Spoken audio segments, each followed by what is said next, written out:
கிறிஸ்துவிலே மிகவும் பிரியமானவர்களே, 24/7/2025 உங்களை சந்திப்பதில் மகிழ்ச்சி அடைகிறேன். வாருங்கள், ஒரு நிமிடம் நாம் ஜெபிப்போம். அன்பு தகப்பன், இன்றைக்கு என்னுடைய பாதுகாப்புக்காய் ஜெபிக்கும்படி என் தேவனுடைய சமூகத்தில் வருகிறேன். என் தேவனுடைய நிறைவும் அன்பும் ஆசீர்வாதம் விடுதலும் என்னுடைய வாழ்க்கையில் இருந்து செயல்படும்படி நீ செய்தல்படியாக ஜெபிக்கிறேன். எல்லா பொல்லாப்புக்குமே விலக்கி வர நீங்கள் பாதுகாத்துக் கொள்ளுங்க. செல்லக்கூடிய இடத்துலெல்லாம் தெய்வீக மகிமையும் அபிஷேகமும் ஆறுதலும் இவருடைய வாழ்க்கையில் இருப்பதாக உடைய கிருபைக்குள்ளாய் நிரப்பி நீங்கள் வழி நடத்துங்க. இயேசு கிறிஸ்து சிந்தின பரிசுத்த ரத்தத்தை இவர் மீது உங்கள் குடும்பத்தின் மீது செய்கிற சகல காரியத்தின் மீது பூசுகிறேன். ஆகவே இந்த நாள் முழுவதும் மகிமையின் ஆசீர்வாதம் இவரோடு இருக்கட்டும். சத்துருவருடைய வாழ்க்கையில் திருடி சென்ற சகல காரியங்களும் இயேசுவின் நாமத்தில் 2 மடங்காய் திரும்பி நன்மைக்கு ஏதுவாய் வருவதாக கிருபை கொடுங்க தகப்பனே. ஆசீர்வதிங்கப்பா. சங்கீதம் 3:7 கர்த்தாவே எழுந்தருளும் என் தேவனே என்னை ரட்சியும் என்று சொல்லி எழுதப்பட்டிருக்கூடிய வார்த்தையின்படி என் தேவனுடைய ரட்சிப்பின் அனுபவம் எப்போதும் இவருடைய வாழ்க்கையில் இருக்கட்டும்.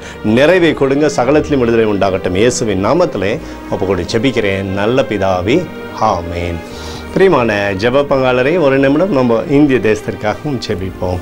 அன்பு தகப்பனே, 24/7/2025 இந்திய தேசத்திற்காக ஜெபிக்கும்படியாக என்னுடைய சமூகத்தில் வருகிறேனப்பா. இந்திய தேசத்தை நீங்கள் ஆசீர்வதிக்கும்படியாக ஜெபிக்கிறேன். ஆசீர்வதிங்க. தேசத்தில் நன்மையும் கிருபையும் விடுதலையும் பழுகி பெருகும்படியாக நீர் செய்திருந்தபடி ஜெபிக்கிறேன். உடைய கோலும் கைத்தடியும் தேசத்தை தேற்றுவதாக உடைய நிறைவானது தேசத்தில் இருக்கட்டும். உடைய அற்புதத்தின் கரம் தேசத்திலிருந்து சகலவிதமான நன்மையும் கொண்டு வரும்படி நீர் செய்திருந்தபடியாக ஜெபிக்கிறேனப்பா. எங்களுக்காக அடித்த நொறுக்க இயேசு கிறிஸ்து ஒரு சிந்தனை வெளியேறப்பட்ட ரத்தத்தை வைத்து ஒப்புக் கொடுக்கிறேன். அத்தோடு இந்திய தேசத்தில் எழுப்புதலை தரும்படியாக ஜெபிக்கிறேன். எழுப்புதலை தருவீராக. எழுப்புதலை எங்கள் கண்கள் பார்க்கும்படி நீர் ஆசீர்வதிக்கும்படி ஜெபிக்கிறேன். நேற்றும் இன்றும் என்று மாறாதவராகி இயேசுவின் நாமத்திலே ஒப்புக்கொண்டு ஜெபிக்கிறேன் நல்ல பிதாவே, ஆமென். பிரியமான ஜெப பங்காளரே, ஆண்டவர் நம்மளுடைய ஜெபத்தை கேட்டிருக்கிறார். இந்த நாள் முழுவதும் கர்த்தராகிய இயேசு கிறிஸ்துக்குள் நீங்கள் வளரும்படி உங்களை வாழ்த்தி ஆசீர்வதிக்கிறேன். ஆமென்.